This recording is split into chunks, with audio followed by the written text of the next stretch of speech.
Dunidan aynu ku noolnahay waxay leedahay sheekooyin murugo iyo mucjiso leh, balse mid ka mid ah sheekooyinka ugu cajiibsan waa midda Nebi Idriis calayhi salaam.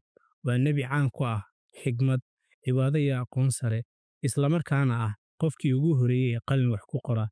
Noloshiisa waxay ahayd mid ay ka buuxaan barako iyo cilmi. Waa kuma Nebi Idriis? Maxay tahay qisada daahsoon ee noloshiisa? Haddaba aynu ku dhaqaaqno safar aan dib noogu soo laaban doonin. waa safarkii Nebi Idriis calayhi salaam. Assalaamu calaykum waraxmatullaahi wabarakaatu. Ramadaan mubaarak dhammaan asxaabta ku xiran Casaawa Academy. Waxay noo socday qisooyinkii nebiyada. Maanta waxaynu ka hadli doonaa qisada Nebi Idriis calayhi salaam. Magaciisa saxda ah waa Idriis ibnu Yaard bin Mahlaayiil. Waxa uuna ka mid ahaa faricii Nebi Aadam calayhi salaam. Waxa uu ahaa qof alla caabudid badan. Sifadii iyo xigmadihii Nebi Idriis calayhi salaam. Nebi Idriis calayhi salaam waxa uu ahaa qof cibaado badan, waxuuna dadka baray diinta Alle.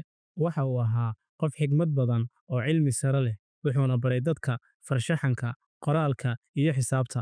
Sidoo kale waxa uu ahaa qof sugan oo adag, taasoo keentay in dad badan ay raacaan diintiisa.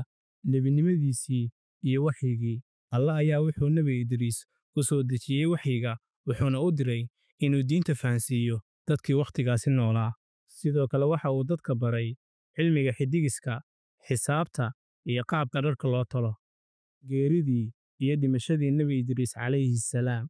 Qur'aanka iyo axaadiista waxay sheegayaan in Nebi Idriis calayhi salaam uu ahaa nebi aan si caadi ah u dhiman.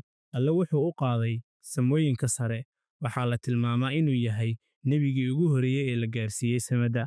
Xadiis uu wariyey Anas bin Maalik, Allah ka raali noqdee, oo ku jira Saxiix Bukhari iyo Saxiix Muslim, waxaa lagu sheegay in markii Nebi Maxamed naxariis iyo nabadgelyo korkiisa ha ahaatee loo qaaday Isra wal Micraaj, uu Nebi Idriis kula kulmay samada afraad. Qisadan teeda xigta waxaa ku soo qaadan doonaa qisada Nebi Huud calayhi salaam.